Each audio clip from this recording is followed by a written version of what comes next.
Hey guys, and welcome to the Working Money channel. What am I looking at here? This is what the digital asset investor is asking himself when he saw this on Yahoo Finance, and it suggests that XRP soars 97% in a rally, going up to as high as $9.35. Okay, this is insanity, and I think it had to do with a glitch. Michael B on Twitter, that's at XRP Michael B, posts an article from the original source, and that is from investing.com. XRP climbs above $9.35, up 97%. Boy, wouldn't we all wish that that were the case? So when reading this, it looks as if it's just a automated article that was created with probably artificial intelligence.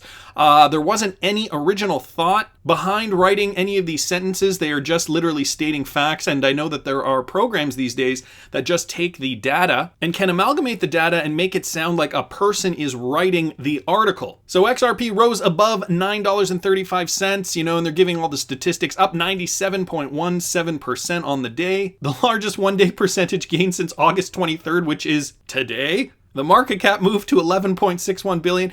And so the article just goes on and on, stating what was likely a glitch. Back here on Twitter, people are suggesting a glitch, a bug that their system did an automatic market update on, or maybe a prologue. XRP Watchman alternate universe, perhaps. Joao Seco Carmona suggests a glitch in the matrix. It's a possibility as well. Xander at Xander XRP posts this screen grab here. XRP to USD 4,229.0567 as the exchange rate.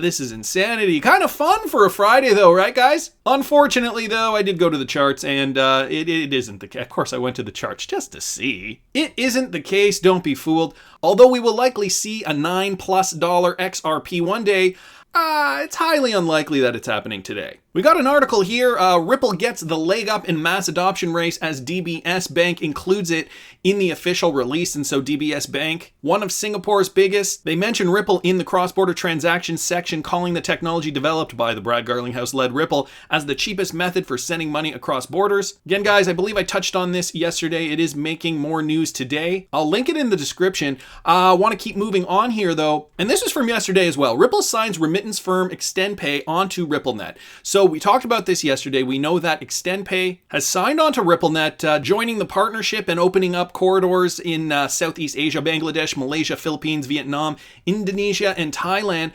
But I'm going to take it one step further today. XRP Darren, that's at Fame21More on Twitter, did a bit of digging, and this guy's great for research. If you guys aren't following Fame21More, I suggest you do. I'm sure a lot of you guys are already following him. But he found this from October 26th, 2017.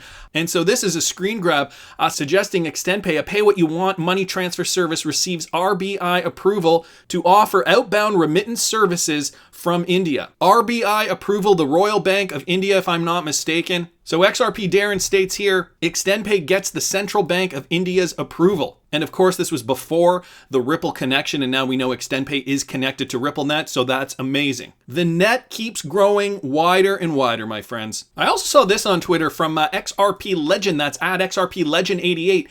SBI is just warming up. Get ready, people, because the amount of investors coming in will be astronomical. And so there's a campaign going on discussing the promotion of SBI trade. And so Neomova account holders only, XRP gift worth 1,000 yen, plus the opportunity to earn XRP worth up to 200,000 yen, depending on the transaction amount of XRP. So they're looking to promote the VC trade and of course, rewarding people with XRP. What better way to do this, right? Gifting it off, getting people interested to invest in XRP, invest in cryptocurrency as a whole. And, over the years, we've seen this with different exchanges, and we've seen it with incentive programs in the past, people giving away Bitcoin or pieces of Bitcoin to incentivize the community to get involved, incentivize the usage, incentivize the ecosystem. And of course, we know Bitcoin has its shortcomings, and now we're on to Bitcoin 2.0, guys, XRP. We're starting to see the same thing here. Only now we're seeing it with huge companies like SBI and others incentivizing potential users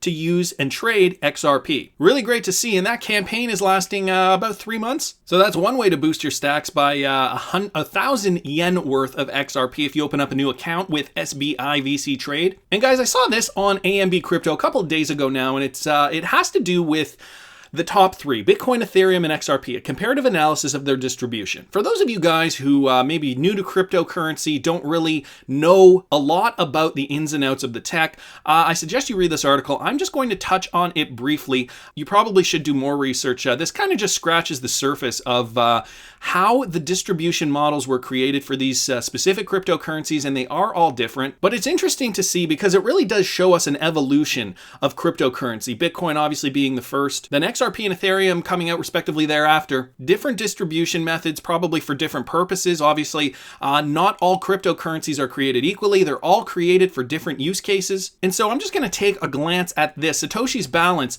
although it is said that Satoshi accumulated approximately 700,000 BTCs, he only spent a couple of coins in test transactions. He never really cashed out. So I want to kind of touch on the idea of pre-mining and the resulted outcomes here. So let me just read a little bit about this. We'll start with Bitcoin. Bitcoin has danced this dance quite a few times. People have questioned Satoshi's motives on being the only miner and the wealth he has accumulated as a result. Don Heddle addressed each of these concerns factually and logically in a tweet thread.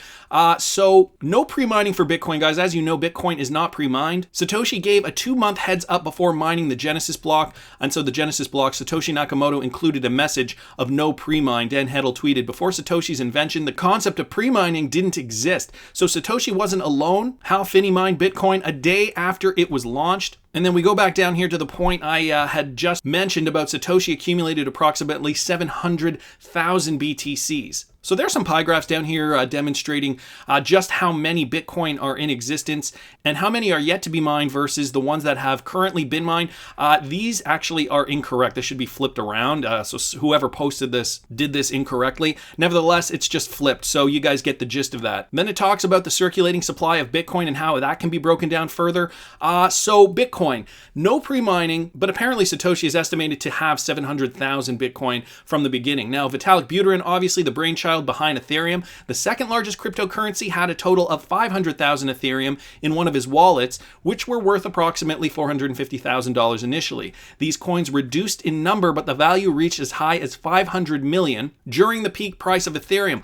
Unlike Satoshi, Vitalik Buterin was now in possession of Ethereum, which would be used to his liking. So, pre-mining Ethereum, Vitalik had some originally. Obviously, these creators have to test their project out. Obviously, they need to pre-mine coins for purposes associated with the coin's use case. Moreover, a large portion of Ethereum's pre-mined coins was allocated to the foundation and the token sale, which is why the argument about Ethereum's distribution as wealth arises. Further, the price of the token during a token sale is said to generally increase, which would put the founders at an advantage. Genesis pre-mine and token sale tokens contribute to a whopping 67% of the total circulating supply of Ethereum. This is what I found interesting. Unlike Bitcoin, Ethereum's maximum supply is not capped. So guys, as you know, Bitcoin is capped at 21 million. There will be no more Bitcoin ever created.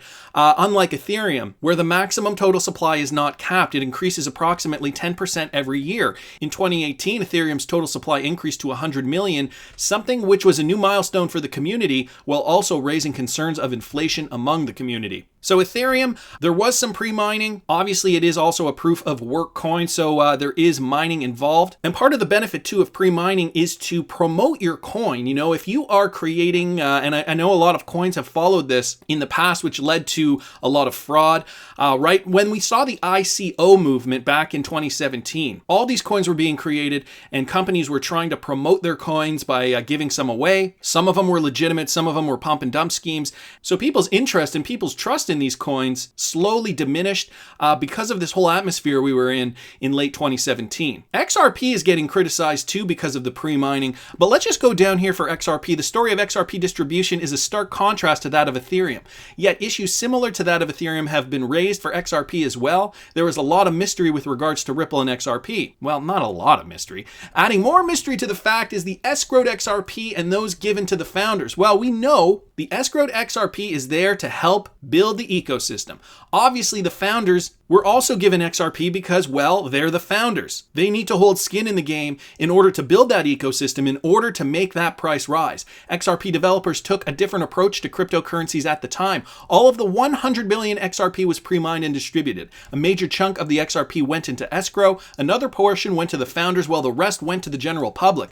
As per Hodor's blog, this is how the 100 billion of XRP total supply was distributed. So the company OpenCoin, which was formerly what Ripple was called at that time, got 80 billion coins. Jed McCaleb, one of the founders of Ripple, 9 billion. Chris Larson, another founder, 7 billion. And the other founders, 4 billion. So I'm assuming spread across David Schwartz, Arthur Brito, so on and so forth. I love this. Source, Hodor. Below is the actual distribution of XRP as seen on the official website. So we got XRP here, circulating supply at 42.8%, escrowed 50.4%, and Ripple has 6.7% of the XRP.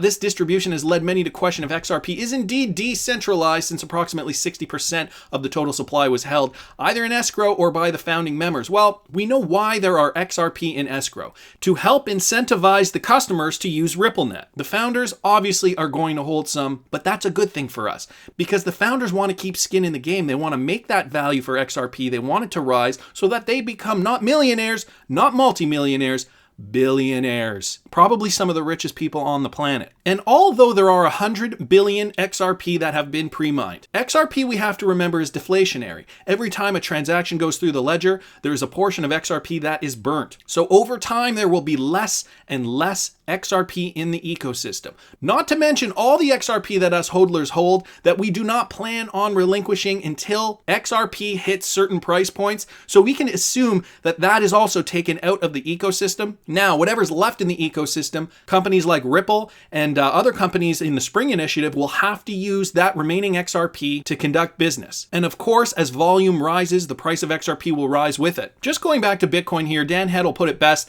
and I think this is interesting. Satoshi was a person like any other, not some infallible being.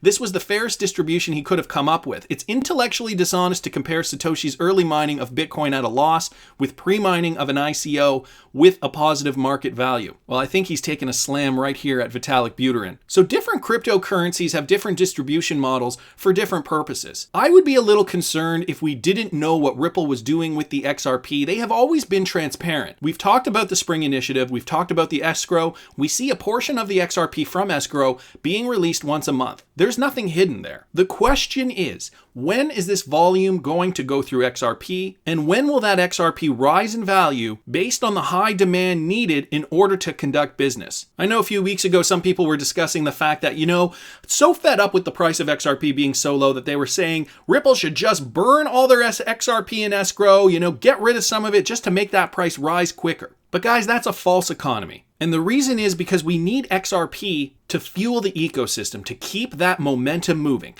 This from Galgatron here, responding to a poll put up by @GiaK on Twitter, that's @GIACCAI. Wish you secretively, XRP hodler, that Ripple burn all the XRP left in escrow to raise the price. Now, out of 1,367 votes, people actually overwhelmingly suggested no. 71% versus yes, 29%. Which shows that there is some maturity in the space. And I thought this was great. Galgatron says, no, Ripple burning their XRP would be the worst thing ever. Ripple would no longer be able to expand their operations and drive underlying value into XRP. Like killing your parents because they won't increase your allowance. And guys, if that isn't the perfect description, I don't know what is. Anyways, that's just my opinion, but I want to hear what you guys think. Please subscribe to the channel if you haven't already. Like the video if you like the content I'm providing. I always love hearing your comments. See you in the next one, guys.